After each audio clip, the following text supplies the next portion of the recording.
bonjour à tous, merci beaucoup. Il y a quelque chose qui est de l'ordre de la communion, le mot est un peu fort, avec les comédiens, mais malgré tout, de réunir autour de vous, pour ce premier film de réalisation en solo, un nombre de comédiens et de comédiennes qui font un film choral.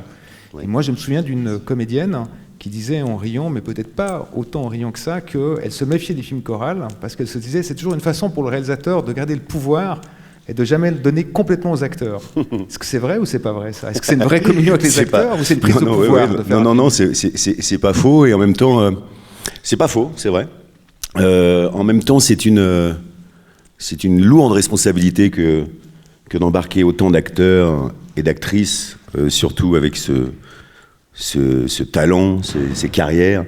Je vous avoue que j'étais extrêmement anxieux avant le début du tournage. Je me suis dit, mais où est-ce que je les emmène dans cette histoire de natation synchronisée? Et je les faisais s'entraîner une fois par semaine à Vincennes, en plein hiver. Il y en a même un qui ne savait pas nager, carrément. Je ne dirais pas lequel. C'était pas très gracieux, hein, globalement. Il a fallu qu'ils s'entraînent vraiment énormément. Et quand je voyais la dévotion dans laquelle ils sont plongés dans ce film, dans mon aventure, j'avais vraiment la trouille de ne pas être à la hauteur de leur engagement, de leur enthousiasme.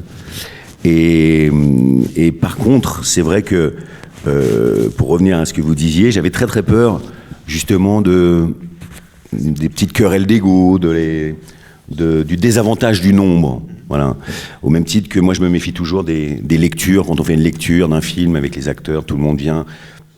On lit le film, mais globalement, c'est les acteurs qui lisent la taille de leur rôle, l'importance de leur réplique. Donc, c'est des petits moments qui sont un peu charnières, comme ça, dans les préparations d'un film. Et moi, j'avais un peu peur de ça. Je me disais, est-ce que tout ça va bien se passer? Et finalement, quand on se retrouve avec des acteurs en maillot de bain, l'ego, il disparaît un peu. C'est-à-dire que quand vous êtes... on est loin des Jeux Olympiques, hein, au niveau de la forme. Et donc, ça a un petit peu mis tout le monde au même niveau. Et il y a eu une espèce de communion très forte entre eux. Une alchimie absolument bouleversante. J'en attendais vraiment pas tant. Et il y a eu, pour le coup, absolument aucun conflit, aucune forme d'ego boursouflé, de mesurer. Ils étaient si heureux de faire ce film, et moi de les diriger et de les filmer encore plus. Parce que le film raconte ça aussi, en fait, c'est une bataille d'ego entre les personnages aussi, les personnages, pas que les acteurs. Moi, je me suis demandé, il y a des acteurs pour lesquels ça a dû être assez simple de jouer des personnes qui sont présentées au début comme des perdants, ou des gens qui n'ont pas la vie qu'ils ont rêvé d'avoir. Merci. Et puis peut-être dans le casting, il y a aussi des comédiens qui ont une carrière étonnante, qui sont des comédiens magnifiques, mais qui ont eu des passages à vide. Et du coup, c'est très différent, en fait, dans le fond, d'accepter non seulement peut-être de rire de ça, mais d'en faire quelque chose. Est-ce que la question, elle s'est posée en fonction de certains comédiens, de se dire comment est-ce qu'on amène cette idée? Oui, alors après j'ai voulu plus faire des clins d'œil par rapport à ça que d'en rire avec cruauté. C'était plutôt presque des hommages, en fait. Je pense que vous faites allusion à Jean-Hugues Anglade, par exemple. Jean-Hugues Anglade, qui est un immense acteur, qui a fait probablement parmi les plus beaux films des 30 dernières années en France. Il a des films là, comme la 37-2, La Reine Margot, enfin ouais, c'est un immense acteur qui a eu un passage à vide, comme ça arrive à la plupart des acteurs, mais je voulais justement cet acteur-là pour faire ce clin d'œil-là à ce personnage-là. C'est-à-dire cette espèce de rêve déchu, de cette illusion de la réussite et de ce rêve permanent dans lequel les artistes sont plongés souvent. Donc oui, je voulais flirter avec cette idée-là. Après, les personnages, moi, vous savez, je les vois pas du tout comme des perdants. Mais alors, pas du tout, du tout. C'est des personnages que j'aime profondément, avec qui j'ai adoré vivre pendant les 5 ans d'écriture, de tournage, de montage de ce film. J'ai même été très, très triste de les quitter. Quand le film s'est terminé, quand le film est sorti, il y a eu, pour vous dire, j'écoutais la musique de mon propre film. Le mec va pas bien. J'ai écouté la musique de mon propre film pendant des semaines et des semaines je voulais pas les quitter. J'étais très heureux de les écrire, de les imaginer, de les voir évoluer. Et je les ai toujours vus comme des gens pleins d'espoir, de rêves un peu naïfs, mais surtout une grande part d'enfance. Et donc, Donc tant qu'on est enfant, on n'est pas des perdants, je crois pas. Vous dites cette chose qui est liée à la nostalgie, la nostalgie de votre propre film. Et puis le film, il traite beaucoup de cette idée. Il nous fait, vous voyez, les gens à la fin étaient très émus, sont levés, ont applaudi. Ils vous applaudissent vous, ils applaudissent aussi l'histoire et les personnages qu'ils ont rencontrés. Et c'est ça, quand le film fonctionne, c'est qu'on a aimé les personnages. On en a la nostalgie. Quand on est un comédien, souvent, j'ai l'impression que dans un film, quand on joue, on doit être dans une sorte de présent absolu. Et quand vous êtes, vous, réalisateur, vous êtes dans un temps qui est à la fois le souvenir du scénario, le présent du tournage, le futur du montage, et c'est quelque chose qui se travaille de façon différente. Est-ce que, alors... Oui, c'est absolument pas le même rapport au temps. C'est vrai qu'être acteur, c'est l'immédiateté, c'est un travail de préparation qui se joue à l'instant T, au moment. La réalisation... Et moi, j'ai fait un premier film qui s'appelle Narco, je sais pas si... Certains d'entre vous l'ont vu, que j'estime être un film raté, voilà, je dis la vérité. J'ai écrit ce film et puis... Pourquoi vous dites ça ? Parce que le film que j'ai fait était à des années-lumière du film que j'avais dans la tête. Donc pour vous, il était raté, pas forcément dans l'acceptation. Non, il est raté. Mais je veux dire, non. Mais les gens peuvent dire que votre film est raté. Oui, non, je sais, non, je vois ce que vous voulez dire. Mais objectivement, il est raté. Et il y a vraiment une partie où... Le film part complètement ailleurs, on se demande pourquoi. Enfin bon, voilà, c'est nouveau. Problème d'écriture, pour ce que vous dites exactement, c'est-à-dire, un film, c'est un idéal, c'est une utopie, en fait. C'est une vision projetée d'un monde qu'on s'invente. Alors on écrit des personnages, alors on les voit évoluer, alors on écrit des dialogues, alors on imagine, on projette des musiques, des images, des décors. Et puis, parfois, ça fonctionne, et parfois, pas du tout. On est parfois complètement très très très loin de réussir à accommoder ce puzzle, cette espèce d'infernal monde imaginaire qu'on a dans la tête. Réussir à le faire fonctionner, c'est un petit miracle. Quand j'ai vu Narco, donc mon premier film, je me suis dit, je n'ai fait que ça. Et quand j'ai vu le premier ours, l'ours, c'est le premier montage du film, le premier montage du Grand Bain faisait à peu près 17h20, je pense. C'était évidemment trop long, évidemment arythmique, mais j'ai vu que le film était vraiment pas très loin de l'idée que je m'en faisais, en fait. Qu'il était assez raccord avec cette imagination que j'avais eue sur ces personnages, ce monde, etc. Et ça rend extrêmement heureux, ça. C'est des espèces de... Je sais pas, et je suis même très effrayé à l'idée de refaire un film, parce que je me dis que probablement je n'arriverai jamais plus à toucher cet état de grâce. On s'entend, un état de grâce, c'est dû aux partenaires que j'ai eus, aux acteurs et leur implication incroyable, à la magie du moment où ces acteurs étaient heureux de se retrouver tous les matins, heureux de jouer ensemble, heureux de répéter dans l'eau. Enfin, je veux dire, c'est quand même assez miraculeux, ça aussi. Il y avait une espèce de... Ouais, tout fonctionnait, tout fonctionnait. Je vous donne un exemple. Le premier acteur que j'ai été voir, c'est Mathieu Amalric, avec qui j'avais fait le film de Rapneau, de Jean-Paul Rapneau, mais que je connaissais vraiment très peu. On s'était croisés comme ça, on avait joué ensemble, mais on ne se connaissait pas. Et pendant la tournée du film de Jean-Paul, il me parle, on se parle de nos projets, il me dit « Tu fais quoi en ce moment ?» Je lui dis « J'ai écrit un film sur des types qui vont faire de la natation synchronisée, masculine, un petit silence dans la voiture. » Senti que j'avais pas soulevé un emballement fondamental. Et bref, 2 ans après, je l'appelle et je lui dis Mathieu, j'aimerais bien te voir, je voudrais te parler de quelque chose. Il me dit, il n'y a aucun problème, et je viens avec mon bonnet de bain et mon maillot. Donc, il avait totalement compris ce que je lui avais raconté. Et en fait, je suis venu avec mon gros pavé, là, mon gros scénario, et je lui ai proposé le film. Il m'a dit, je ne le lis même pas, je te connais, j'imagine ce que tu vas faire, je te dis oui. Donc quand votre acteur principal, sans même lire, vous dit oui, alors que il est extrêmement compliqué d'avoir cet acteur qui est extrêmement sollicité, et à juste titre parce qu'il est extraordinaire, c'est quand même un bon signal de départ. Et en fait, tous les feux, comme on dit en France, ont été au vert, de façon assez récurrente, permanente sur ce film. Ça a été miraculeux. Vous pensez qu'il a accepté aussi parce qu'il sait ce que c'est pour un comédien de passer à la réalisation, même si vous, c'est un petit peu l'inverse, parce que vous étiez destiné d'abord à être réalisateur, ouais. Puis vous avez été comédien. Et en fait, dans le fond, on a l'impression que ce film-là, c'est aussi le succès à la fin, c'est aussi le vôtre, en fait, d'avoir attendu autant de temps pour devenir en fait ce que vous vouliez être au départ, réalisateur aussi. Ou est-ce que c'est... Alors en fait, non, moi j'ai fait les cours Florent, je voulais être acteur à la base. Je suis devenu réalisateur par dépit, en fait. parce que je voyais bien qu'il n'y a pas grand-chose, j'intéressais pas grand monde quand je suis sorti des cours Florent, les cours de théâtre que j'ai fait. Et en fait, ça a coïncidé à un moment de chômage de très longue durée, hein, pour moi, où j'étais avec des copains et on refaisait le cinéma, on faisait le monde, mais on faisait pas grand-chose. Et ça a coïncidé avec l'époque où La haine de Mathieu Kassovitz est sortie dans les salles. Et quand j'ai vu ce film, j'ai eu une espèce de choc esthétique et je me suis dit, mais la réalisation, c'est génial aussi. Je me suis mis au court-métrage qui m'a amené au clip, enfin bref. Mais ça a toujours été des carrières très parallèles, mais à la base, je suis acteur, en fait. Et finalement, de plus en plus réalisateur, parce que le plaisir de réaliser un film, le plaisir que j'ai eu à faire Le Grand Bain, à diriger ces gens, à monter ce film, à aller voir John Bryan, le musicien, qui est un musicien que j'aime plus que tout, qui a fait des musiques de Paul Thomas Anderson, enfin bref, qui était une sorte de fantasme pour moi, de musicien, de musique de film absolu, d'avoir toutes ces choses qui s'additionnent. Et à côté, acteur, honnêtement, ça tient pas la route.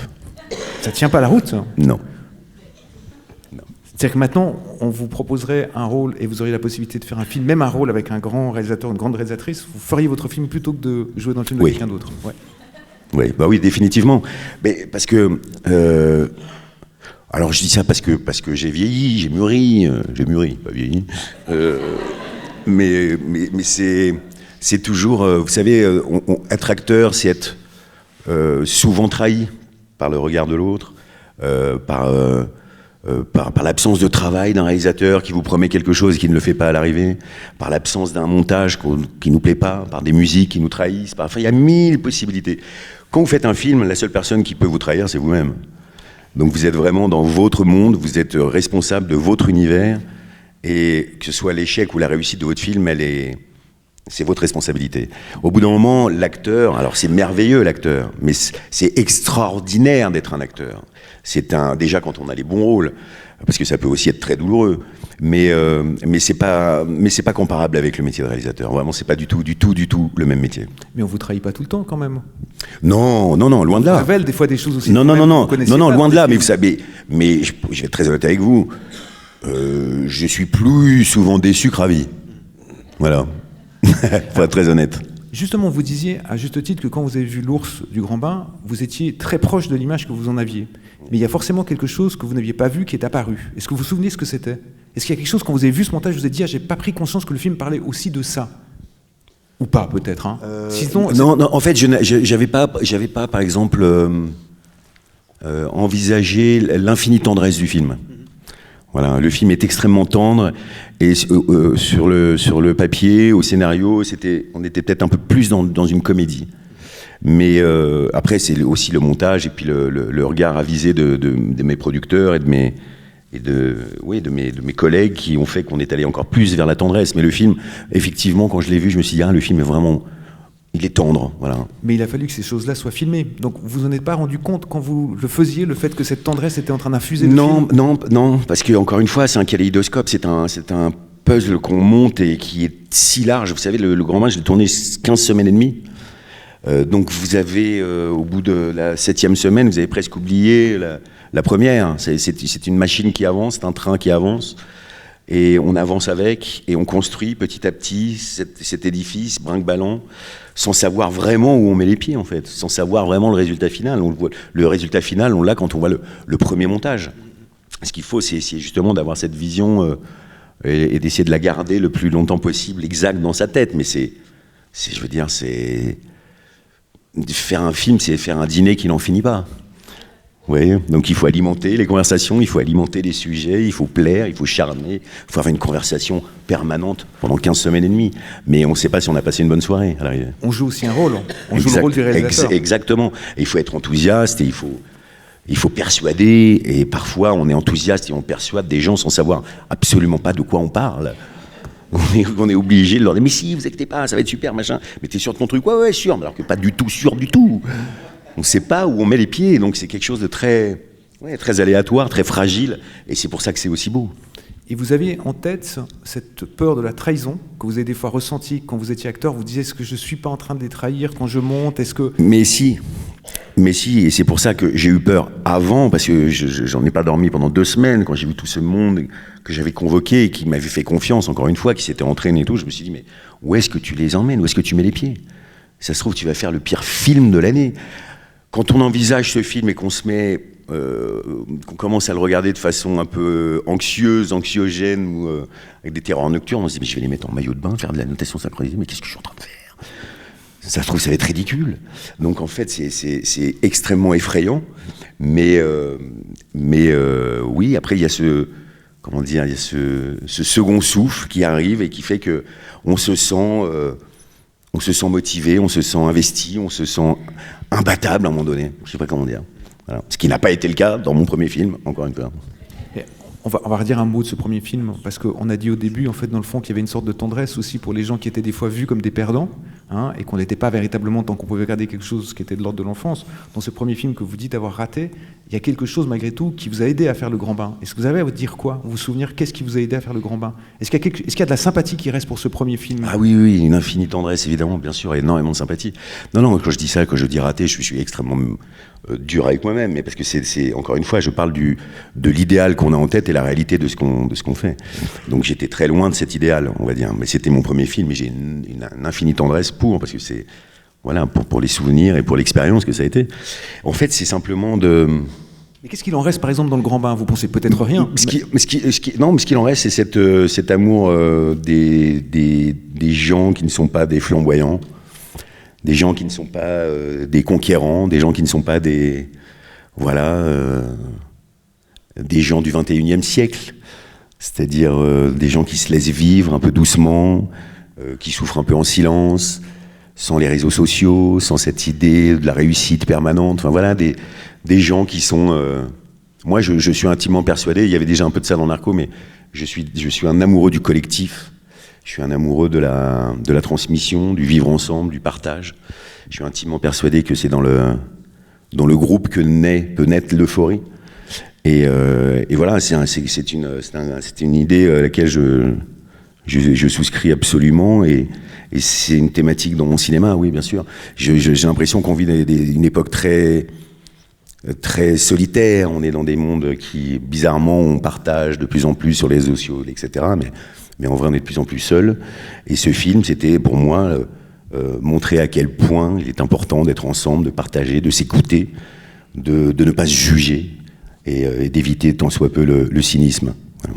Effectivement, dans ces deux films, il y a toujours l'idée de personnes qui ne sont pas exactement des héros tels qu'on aurait pu les imaginer, qui ont un problème, quel qu'il soit. Dans les rôles qu'on vous a proposés souvent comme acteur, vous avez souvent eu des rôles de héros, de gens qui étaient très forts, qui portaient sur eux une forte responsabilité. On dit souvent que les comédiens qui passent à la réalisation écrivent des films qu'ils auraient voulu qu'on leur propose. Est-ce que c'est le cas aussi quand vous voyez Grand Bain? Ouais, alors moi, c'est pas des rôles c'est pas forcément un rapport au rôle, c'est le cinéma que j'aimerais voir, en fait. En fait, j'écris des films que j'aimerais bien, moi, aller voir au cinéma. Mais c'est la même chose dans ma façon de choisir et d'envisager mes rôles. Je me pose toujours la question, est-ce que ça, c'est un film que tu irais voir? Indépendamment du metteur en scène, indépendamment de la proposition, du rôle, etc. Est-ce que moi, j'irais le voir? Voilà, je réalise des films que j'aimerais voir et je joue dans des films que j'aimerais aller voir aussi. Et pourquoi vous pensez que ce film-là, il n'existait pas dans le cinéma français avant que vous le fassiez? J'en ai aucune idée à cette question. Et pourquoi est-ce qu'on vous l'a pas proposé? Pourquoi personne l'a écrit avant vous? Je sais pas. Non, en fait, il y a eu des tentatives. Il y a eu pas mal de tentatives comme ça. En fait, sur le sport, avec des films, avec des mecs qui reconstituent une équipe de foot ou des trucs comme ça. Il y a eu des comédies, mais je trouve que les tentatives qu'on en a faites étaient souvent des films un peu trop engagés dans un sens ou dans l'autre. C'est-à-dire, moi, ce que j'aime dans Le Grand Bain, c'est que c'est aussi un mélange des genres. C'est une comédie, mais c'est aussi un petit drame. C'est aussi, il y a une heure qui est quand même, la première heure, elle n'est pas non plus super joyeuse. Enfin, je veux dire, c'est un film qui n'est pas exclusivement une comédie ou exclusivement un film sportif. C'est un film qui se balade dans plusieurs genres différents. Voilà, c'est ce que j'aime au cinéma. Et ce que je trouve qu'on fait de plus en plus, en France notamment, c'est justement ce mélange des genres.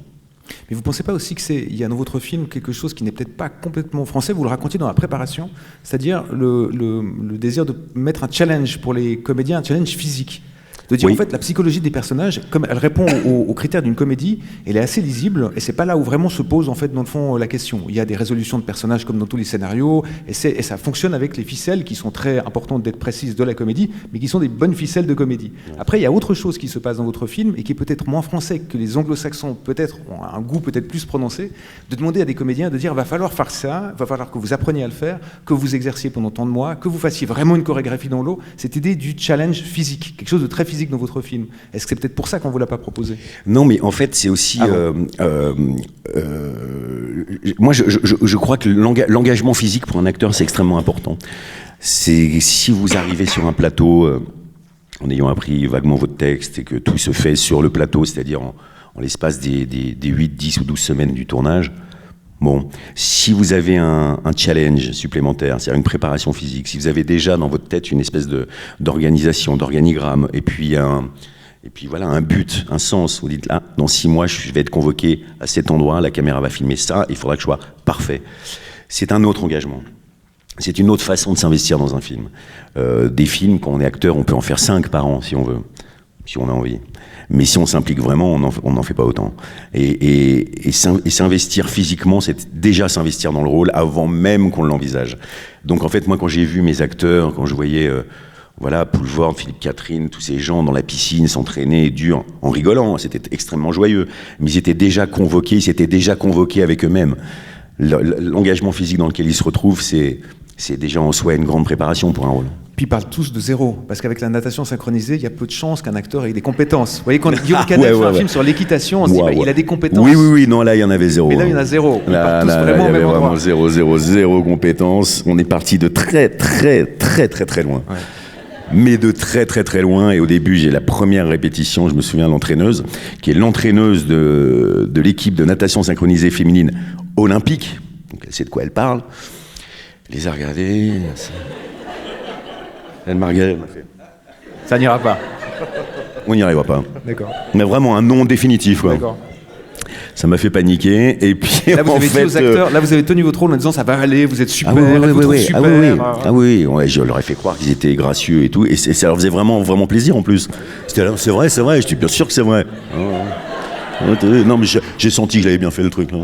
C'était magnifique, c'était des patates. Donc on est passé un entraînement par semaine à 3 après. Parce qu'il fallait vraiment... Fallait y aller. Ils ne savaient pas plonger. Aucun. Et alors donc, bon, quand même, ça aussi, ça a été très compliqué. Il y en avait un, Félix Moati, qui a une peur panique de l'eau, donc qui ne peut pas mettre la tête sous l'eau, et qui joue quand même celui qui va faire le pilier, et qui est censé retenir sa respiration 5 minutes, mais il ne tenait pas 10 secondes. Il était en panique, tout de suite, c'était hilarant. Celui qui était le plus doué, bizarrement, c'était Poulvord. Ouais, c'est celui qui était le plus à l'aise dans l'eau, dans les plongeons, dans les machins. J'aurais pas parié un copec, mais voilà. C'était lui.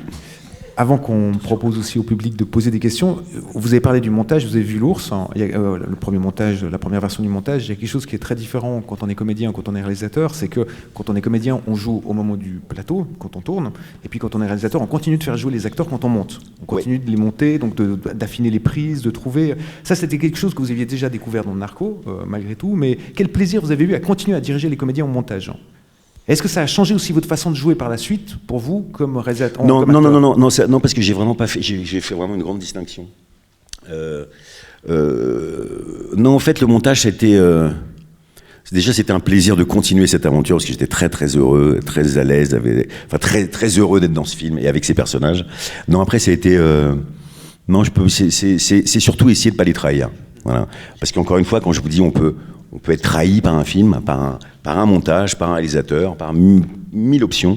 J'ai surtout essayé de ne pas trahir mes acteurs et de leur rendre justice. Voilà. Et vous avez souvent l'impression d'avoir été trahi au montage, quand vous voyez des fois des films? Pas souvent, Quelquefois, mais ça peut arriver. Ouais. Oui, bien sûr que ça peut arriver. Et vous le voyez dans les films maintenant, vous dites, on a monté cette prise, on n'aurait pas dû prendre l'autre, c'est bizarre de me couper à cet endroit. Oui. C'est trop long, ou trop court, ou c'est pas la bonne prise, ou voilà, c'est bon, après c'est une folie, mais peut-être que j'ai complètement tort, parce que parfois je vois un film... je suis un éternel insatisfait, en fait. Donc j'ai beaucoup de mal à me juger en tant qu'acteur. C'est extrêmement compliqué pour moi de me voir. Je me déteste, globalement. Donc, quand je me regarde, je trouve que je joue mal, c'est pas ce que je voulais faire, j'ai pas les bonnes fringues, j'ai pas la bonne tête, enfin, j'ai envie de mourir chaque fois que je fais un film. Mais vous regardez quand même, hein. Parce qu'il y a des comédiens qui se regardent plus, qui décident de plus aller voir les films dans lesquels ils jouent. Vous oui, regardez. mais ouais, alors après, c'est compliqué, parce que si on va pas se regarder, ça veut dire qu'on ne regarde même plus son propre travail. Là, ça commence à devenir un truc, c'est de la négation absolue, là, ça commence à devenir compliqué. Mais non, j'ai beaucoup plus d'objectivité à regarder un film que je réalise. En même temps, j'en ai fait que 2, donc je vais pas non plus faire une généralité, mais c'est plus simple pour moi d'être objectif face à un travail de réalisateur, parce que c'est concret, que acteur. Voilà. Et à quel moment vous dites, voilà, j'en ai fait 2, malgré tout vous êtes réalisateur, dès le moment où vous avez réalisé un film, vous êtes devenu réalisateur, sur votre CV ce sera marqué réalisateur, scénariste, acteur. À quel moment vous vous êtes senti autorisé de faire ce pas-là? Est-ce que quelque chose vous a autorisé, ou vous vous êtes autorisé tout seul? Ou quelque chose a été un déclencheur? Non, déjà je me suis autorisé tout seul, hein, quand même. Mais en fait, c'était surtout c'est une question de désir, c'est pas une question d'autorisation, c'est pas une idée, c'est pas une étiquette, c'est pas une fonction, c'est un désir très très fort. Faire un film, c'est un grand désir. C'est tellement compliqué, c'est tellement long, c'est tellement dur de solliciter tout le monde, de faire croire en tout le monde, en son projet, les acteurs, mais les financiers, les monteurs, enfin jusqu'au bout du bout, et faire venir les gens dans la salle, faire croire aux gens que votre film vaut le coup. Voilà, insuffler ce désir-là aux autres, c'est extrêmement compliqué aussi. Donc il faut absolument être sûr de soi quand on fait un film. Moi, je ne sais pas comment les réalisateurs peuvent réaliser un film par an. Je ne sais pas comment on fait, moi. J'adorerais, hein, mais je ne sais pas comment on peut faire un film par an. J'ai l'impression que faire un film, c'est tellement... C'est se convoquer d'une manière tellement belle, mais aussi tellement violente que... Oui, c'est un vrai truc. Donc en fait, ça part d'un vrai désir, d'une vraie envie. Et j'avais vraiment le grand désir de réaliser un film, parce que j'avais le grand désir d'être maître de mon petit monde. Ouais. Et vous vous souvenez à quel moment ce désir a commencé pour ce film-là? Il a commencé il y a très longtemps, parce que j'avais commencé à écrire un film sur des types qui étaient des dépressifs anonymes et qui faisaient un casse de banque. N'importe quoi. Et à la fin, je me suis dit, mais complètement conne ton idée, mon pauvre. Et par contre, je me suis dit, mais l'idée d'avoir ces gens qui se parlent et qui communient ensemble et qui se font du bien, je me suis dit, tiens, il y a un truc à creuser là-dedans. Et donc, c'est la genèse du film, elle a au moins 7 ou 8 ans. Donc, ça date.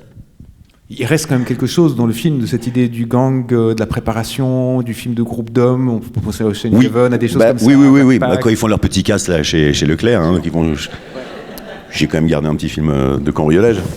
Je vais passer la parole au public. Il y a une vraie différence, c'est amusant dans ce que vous dites, parce que en fait, vous étiez sur une forme de prise de pouvoir beaucoup plus dure, quand on parlait du casse, etc. Et puis là, il y a quelque chose qui est vraiment de l'ordre du mou et du liquide dans le film. Il y a l'eau, évidemment, mais il y a toujours cette idée de la mollesse, de quelque chose qui devrait ramollir pour gagner de la force. Mais il y a leurs corps déjà, hein, qui sont très mous. Hein, oui, vraiment. Mais même les matelas, les matelas, oui. on est assis dans des canapés, on s'enfonce. Il y a l'idée de se dire, être un homme, c'est pas forcément être toujours dans du dur et quelque chose qui serait le braquage. C'est vrai. Mais quelque chose de doux et de mou. Et là-dedans, il y a de la masculinité aussi. On passe là. J'avais jamais vu sous cet angle. Voilà. Eh ben bravo. Alors, ce qu'il faut faire habituellement, si je peux vous donner... Si vous me permettez très humblement de vous donner un conseil, la prochaine fois, vous en parlez comme si c'était votre idée. Vous dites, depuis le début, j'y avais pensé. Ah mais ça y est, je l'ai volé, c'est fini. Souvent, j'ai voulu faire un film mou. Le public dit des choses beaucoup plus intéressantes, en général, sur les films que vous faites que ce que vous avez imaginé. Il faut voler les idées. D'ailleurs, on va en prendre quelques-unes. Est-ce que quelqu'un a une idée sur le film ou voudrait poser une question à Gilles? Bonsoir. Tout à l'heure, tu disais que avec Narco, tu avais perdu en fait je dirais l'imaginaire qui t'a permis d'aller jusqu'au bout, de faire un film, et que le film finalement ne ressemblait pas à cet imaginaire. Là, tu as réussi à le faire avec Le Grand Bain. Et quel a été le processus pour que tu puisses garder en fait ces images qu'on peut très facilement oublier? Quand tu as toute l'équipe, les décorateurs, tous ces gens qui commencent à te picorer la tête quand tu prépares un film. Comment tu as fait pour garder cette image initiale? Mais je ne sais pas trop, en fait. Non, je ne sais pas trop. En fait, j'avais une image très forte du film. Enfin, j'avais une idée très précise de l'esthétique de mon film, du genre de plan que je voulais faire. Je sais que je voulais faire quelque chose de très cadré, de très soigné, de très doux. pas mou. Doux. C'est bien mou aussi. Mou aussi, enfin, la réalisation molle. Bon, je m'en méfie un peu. Souple, on pourrait dire souple. Ouais, souple. Voilà, souple. Mais non, je savais le genre de plan que je voulais. Voilà, je savais très bien que j'allais pas faire de l'épaule et que je cherchais un certain type de décor qui soit à la fois réaliste mais aussi esthétique. Donc j'ai très très longtemps cherché la piscine idéale, que ce soit pour le championnat du monde de fin ou celle dans laquelle ils s'entraînent, pour voilà, pour là où ils vivent, la cantine de Jean-Hugues Anglade. Voilà, les décors pour moi sont extrêmement importants parce que voilà, l'esthétique du film se comporte évidemment dans les décors et les décors insufflent indirectement les cadres. Donc tout ça c'est quelque chose que je prends vraiment très très au sérieux, mais parce que j'ai fait beaucoup de clips aussi. Fut une époque, donc le clip c'est aussi l'école de l'esthétique et d'une certaine efficacité dans la musique. Donc c'est quelque chose qui m'a toujours beaucoup plu et porté. Donc c'est pour ça que j'avais envie de faire un film et musical et aussi esthétique malgré son aspect de comédie. Donc oui, il y avait des scènes par exemple qui étaient très découpées. Même storyboardées, notamment le championnat du monde de fin, la chorégraphie finale, évidemment c'est quelque chose de forcément très pensé, c'est hyper précis en vrai. Le reste était une discussion de tous les jours, un peu avec mon chef opérateur, Laurent Tangy, qui est un mec extraordinaire. Et on partage exactement le même goût pour une certaine esthétique de cinéma. Donc c'est quelque chose qui se prépare, qui se digère en préparation. Et quand vous préparez bien votre film, après, a priori, normalement, après, les choses roulent. Et on peut peut-être dire quelque chose d'une scène qui est... Alors il y a des scènes évidemment qui sont musicales, très belles, qui sont très imposantes de par la réalisation de nombre de comédiens dans le plan, etc. Puis on pourrait peut-être s'arrêter sur une scène qui est plus intime et qui étonnamment est sans doute plus difficile à réaliser, qui est la scène du personnage de Jean-Hugues Anglade à la cantine avec sa fille. La discussion, qui est un chant contre chant, hein, une discussion en chant contre chant, et qui est donc beaucoup de simplicité, où on laisse en fait les acteurs faire quelque chose. Est-ce que là, il y a vous savez, vous, comme acteur, réalisateur, de vous dire, il faut qu'on leur laisse de l'espace, et comme réalisateur, il faut que je fasse attention à pas trop faire le malin, mais à donner le cadre qui leur permet à eux d'exister dedans, sans qu'il y ait quelque chose qui soit de l'ordre de l'artifice autour. Mais là, de toute façon, le film, il fait le malin quand il peut le faire, en fait. Mais la plupart du temps, il est il s'engage dans une voie hyper simple et hyper humble, c'est-à-dire filmer les acteurs, filmer les personnages. La scène dont vous parlez, c'est probablement celle que j'ai préféré écrire avec celle de Marina Foïs dans le supermarché. Voilà. Qui est aussi une scène très simple dans le découpage. J'ai pris beaucoup de plaisir à écrire cette scène-là aussi. Mais la scène de Jean-Hugues et sa fille, c'est une scène que j'ai écrite, je me souviens, vous savez, il y a parfois écrire une scène, c'est choisir un mot et choisir un mot, ça peut durer 3 jours. Enfin, je veux dire, le mot précis, adéquat, parfait, c'est compliqué. Écrire une scène, ça peut être très laborieux. On peut l'acheter le lendemain. Enfin, cette scène-là en particulier, je l'ai écrite d'une traite et je pense en 4 heures, 4 heures et demie.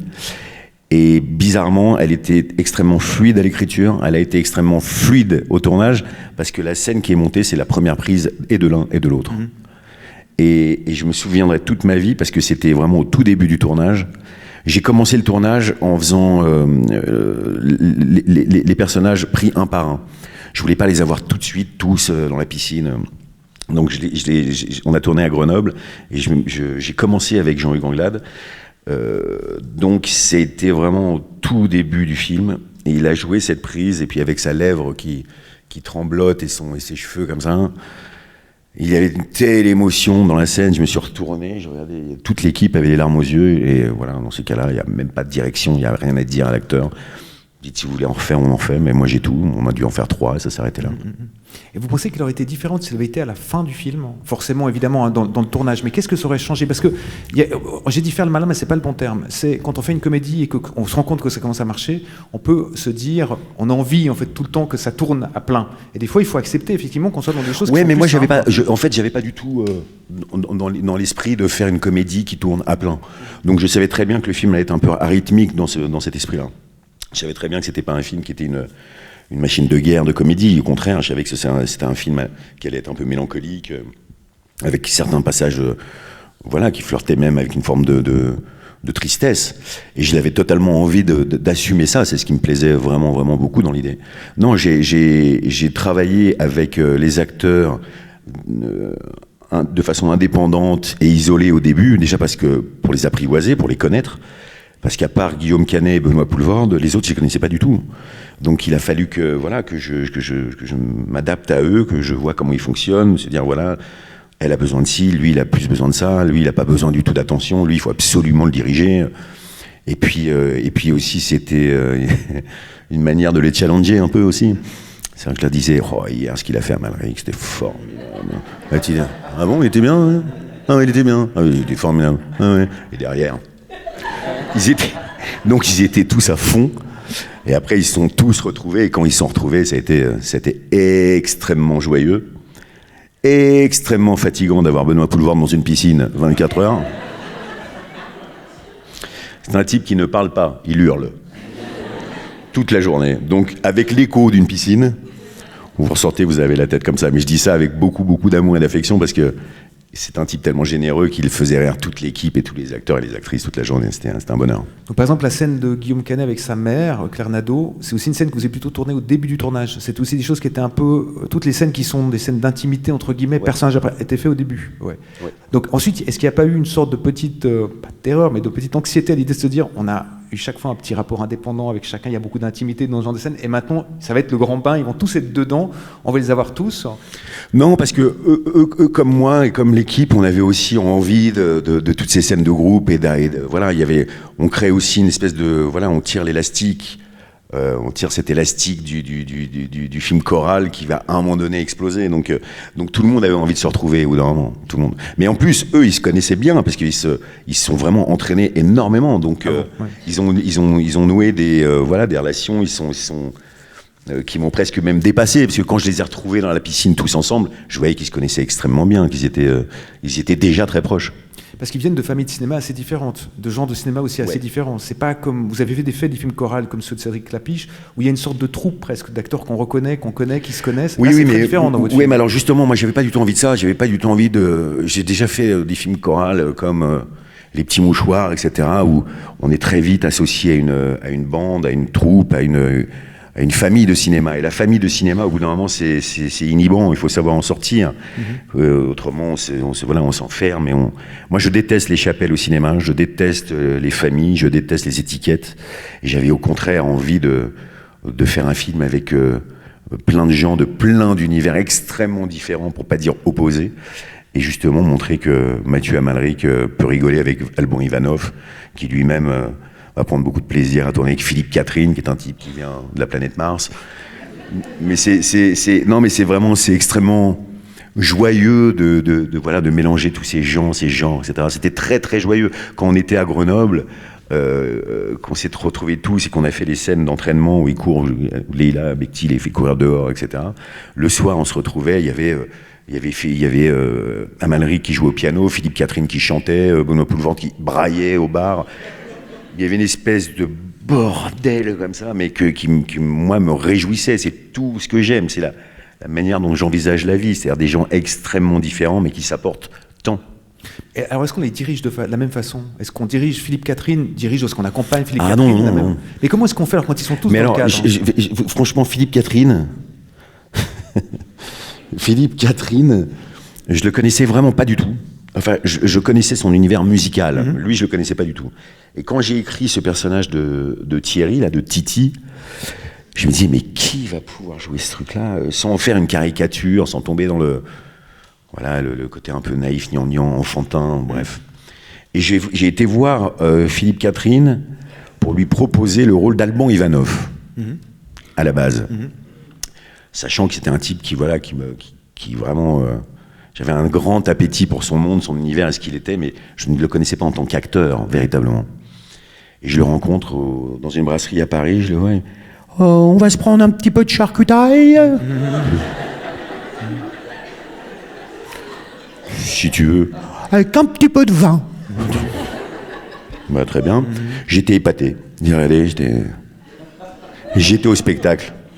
Et il me demande c'est quoi le rôle, j'ai dit c'est Thierry. C'était lui. Ouais. Voilà. Dans le rendez-vous, j'ai changé d'idée. Et honnêtement, quand je l'ai vu arriver sur le tournage, il y a eu une scène. Il m'a fallu une scène pour qu'on se mette au point, lui et moi, Parce que c'est un dandy, un peu, Philippe Catherine. Donc, il a tendance à finir ses phrases comme ça. Alors que Thierry, il faut qu'il finisse ses phrases comme ça. Et à partir du moment où il a arrêté ses phrases, à partir du moment où il les a fermées, je n'ai plus jamais eu à diriger Philippe Catherine. Plus jamais. J'étais au spectacle. Au spectacle. La scène où il voit Mathieu Amalric et qui lui explique les horaires de la piscine, etc., les machins, là, c'est un plan séquence. Alors nous, on s'est trompé parce que pour des raisons techniques, pour des raisons de caméra, de points, de trucs. Lui, pas une seule fois. C'est un acteur immense. Immense. Enfin, comme tous les autres.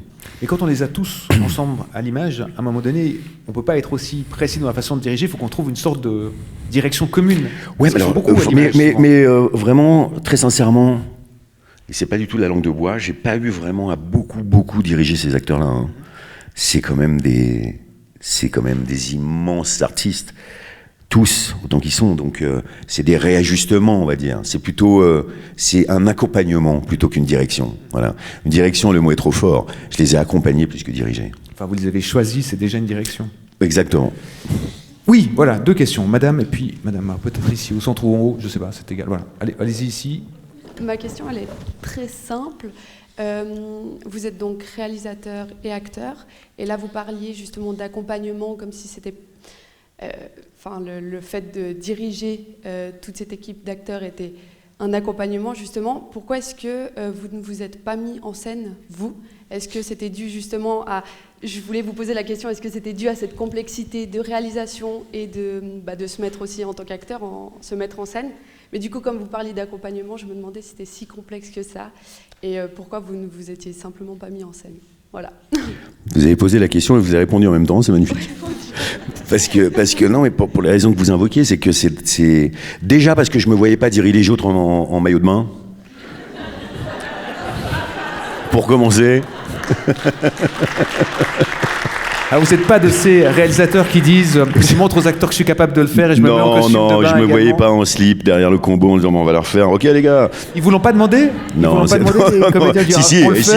ils m'ont demandé, il a bien fallu que je le fasse quand même. Mais non, en fait, je dissocie totalement le travail d'acteur et de réalisateur. En fait, c'est parce que j'ai commencé la réalisation à travers les clips et les publicités, donc finalement de mettre en scène les autres très vite plutôt que moi-même.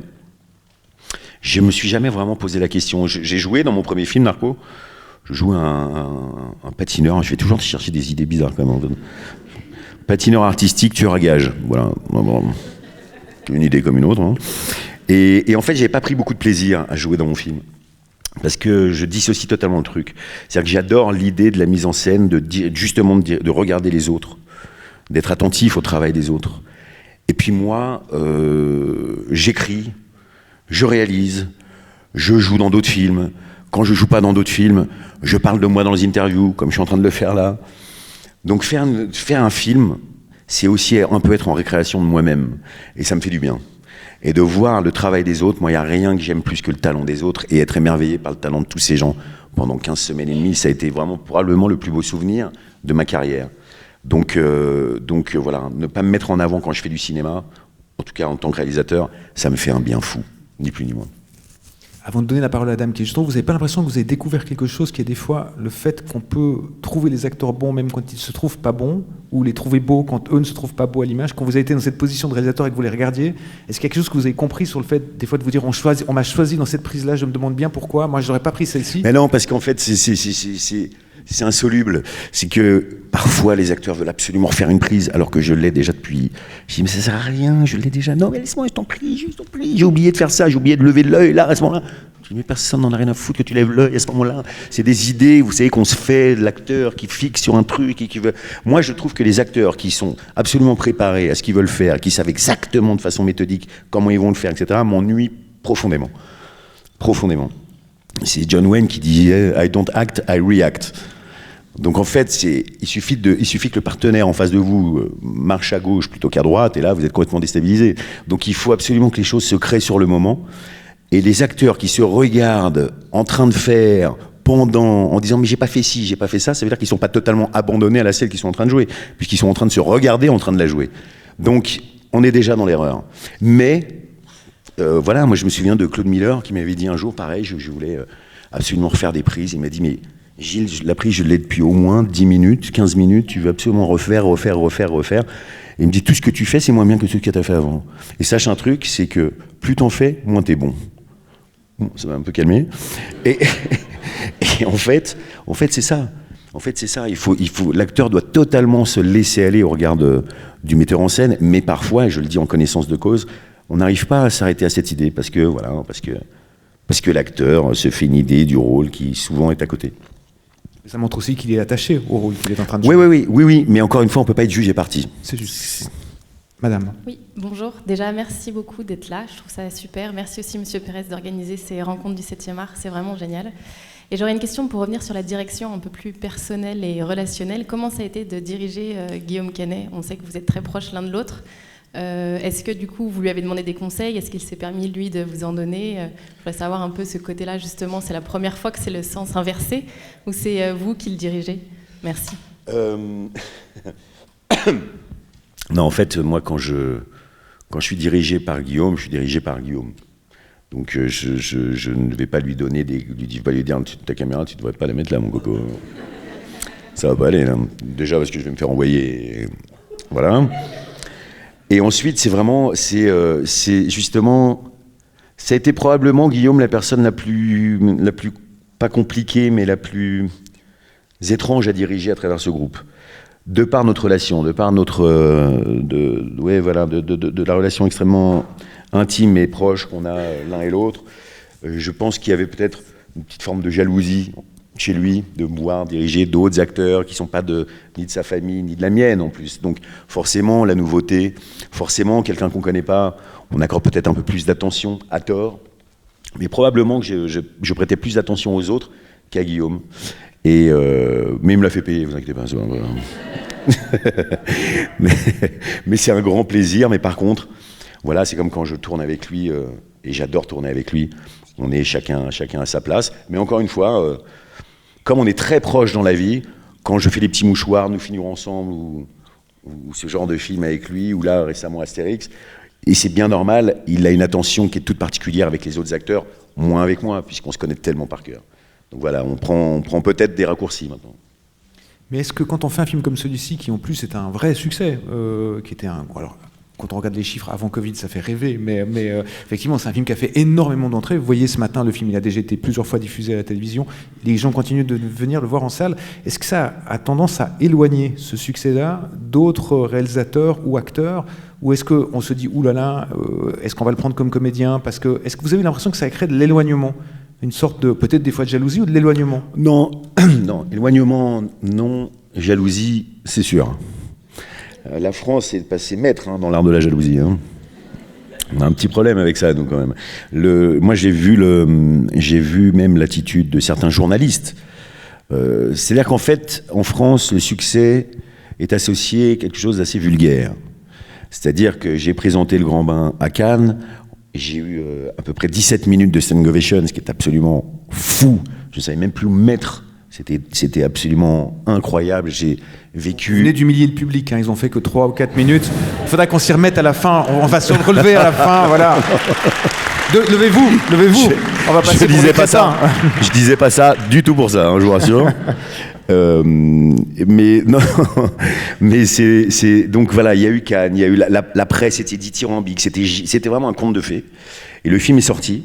Et j'ai vu l'attitude de certaines personnes, dans les médias notamment, vriller à partir du moment où j'ai commencé à dépasser 1,5 million, 2 millions. Et là, tout d'un coup, oui, ça va, Le Grand Bain, c'est pas super, ça va, c'est pas si bien que ça, on va se calmer.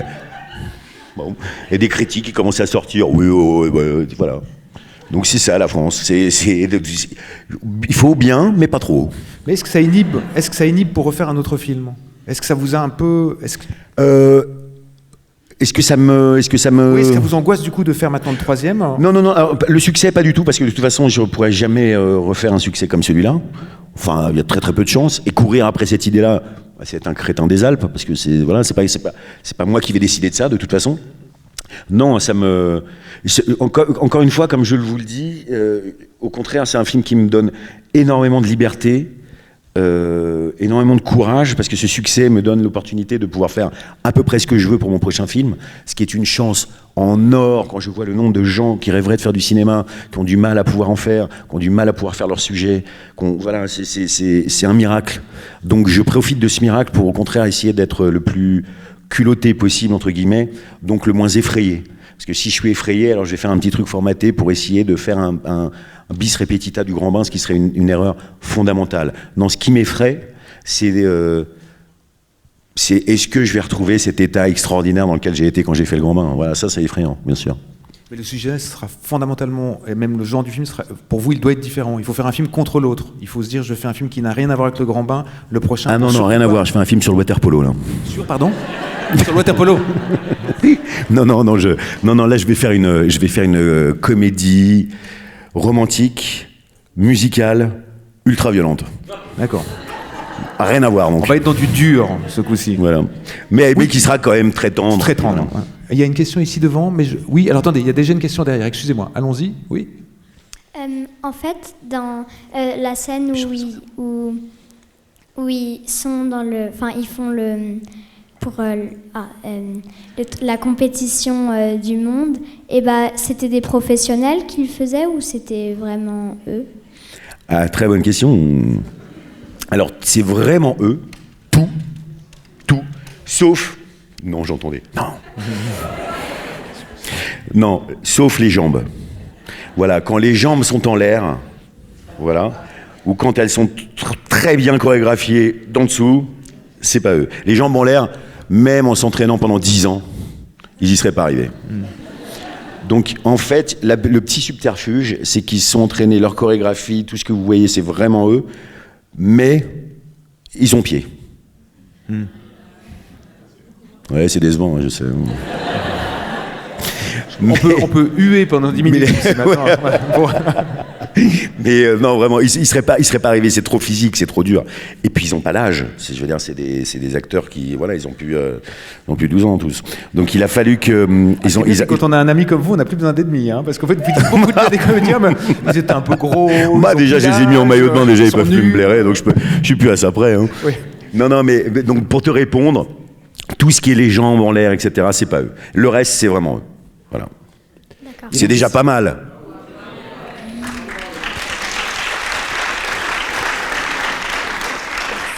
Il y avait une question encore en haut, ou il y a une question ici devant, mais je sais pas, comme je vous vois pas, je sais pas s'il y a une question encore en haut. Non?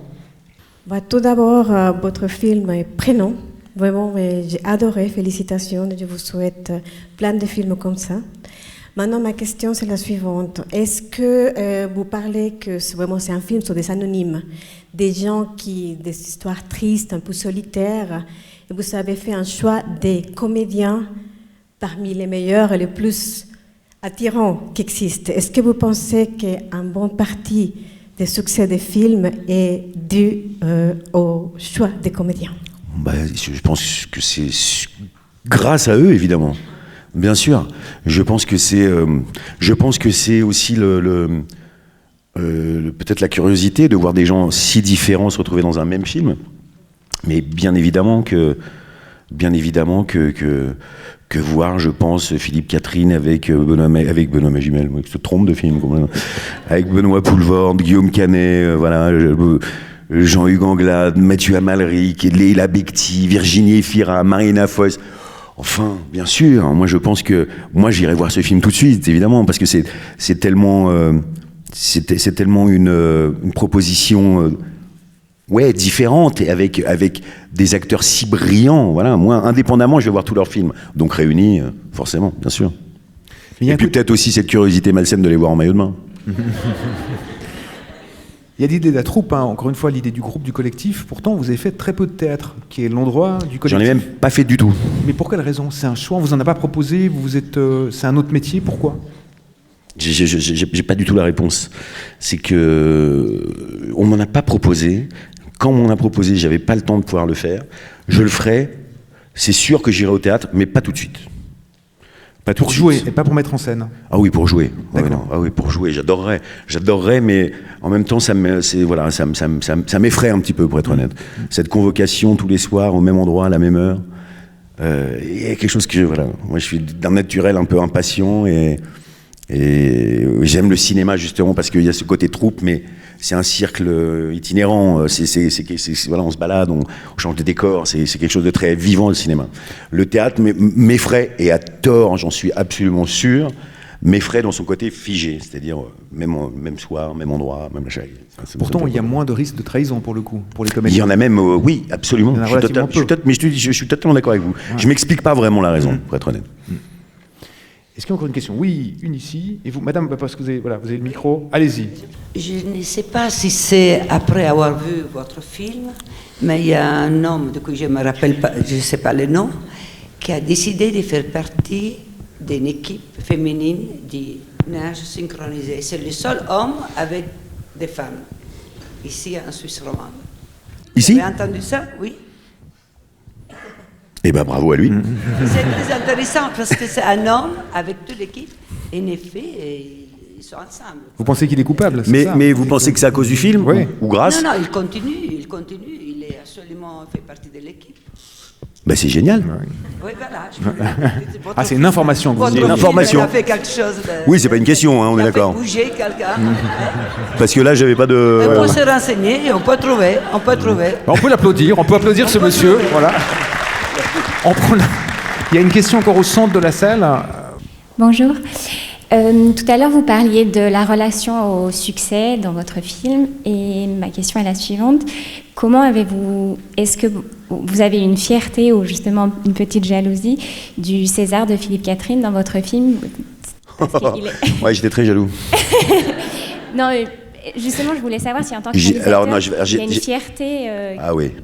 Parce que, mine de rien, alors vous avez dit tout à l'heure ne pas les diriger, mais globalement, même si le talent est le sien, vous êtes en partie responsable du succès.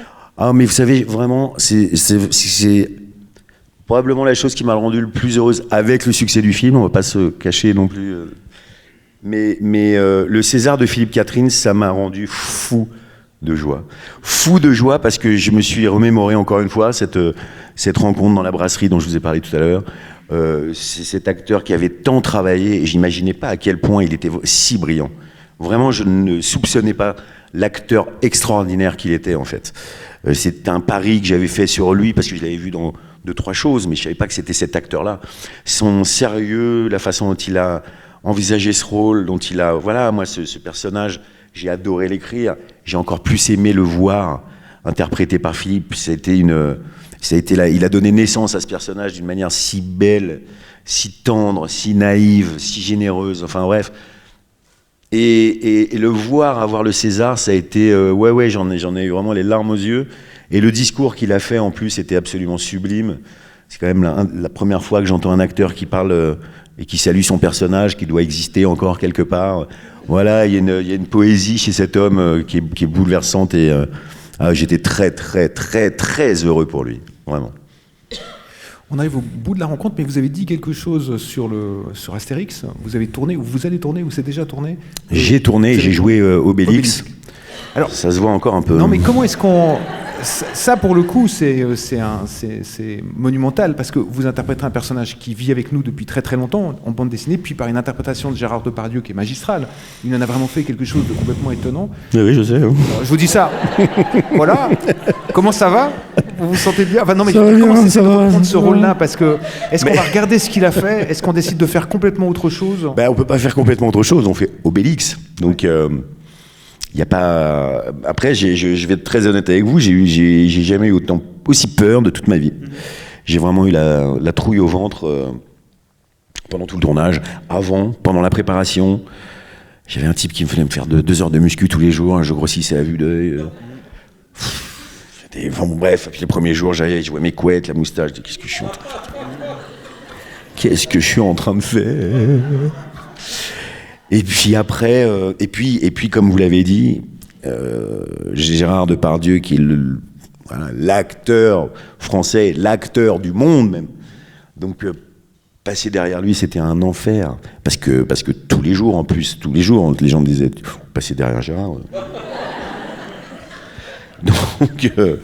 Donc ouais, non, ça a été très dur. J'ai essayé de trouver. J'ai pas vu le film, hein, donc là, ce serait parler, spéculer sur un travail que j'ai fait mais que j'ai pas vu. Donc je ne sais pas. Je ne sais pas ce que j'ai fait. Tout ce que je sais, c'est que la famille Uderzo et la famille Goscinny, ils m'ont appelé pour me dire qu'ils avaient vu le film et qu'ils avaient adoré ce que j'avais fait et qu'ils avaient qu'un regret, c'est que leur papa ne voit pas le travail que j'ai fait. Je m'arrête là. J'ai pas vu le film. Ça se trouve que c'est que de la gentillesse. Mais ils le pensent pas. Je m'arrête à cette info et ça me réjouit. Comme ça, j'arrête de rêver de Gérard Depardieu. Mais est-ce que vous avez pensé un petit peu à, Philippe Catherine? Parce qu'il y a quelque chose de lunaire dans le Absolument. personnage d'Abel. Mais Philippe Catherine joue dans le film. D'accord. Il fait, je crois que c'est Assurance Touriste, c'est lui qui chante tout le temps, le barde. Extraordinaire. C'est ce côté lunaire. Il y a quelque chose de lunaire, de perché. Ah oui, chez oui, Obélix. oui. C'est un personnage Ça aurait été un génial Obélix, Ouais, Philippe sans Catherine. doute. Ouais. Parce qu'en fait, il a cette part d'enfance. Complètement. Obélix, c'est un enfant. Ouais. C'est vraiment un enfant. Mais j'ai adoré le faire. Hein. J'ai adoré le faire. Repartir en enfance comme ça, j'ai vraiment, vraiment adoré le faire. Et puis alors, retrouver Philippe Catherine en barde, magnifique. Alors Gilles Lelouch, on va terminer ce qu'on a commencé, et on va donc finir par 8 minutes. Non. Standing ovation pour vous remercier d'être présent. Merci infiniment.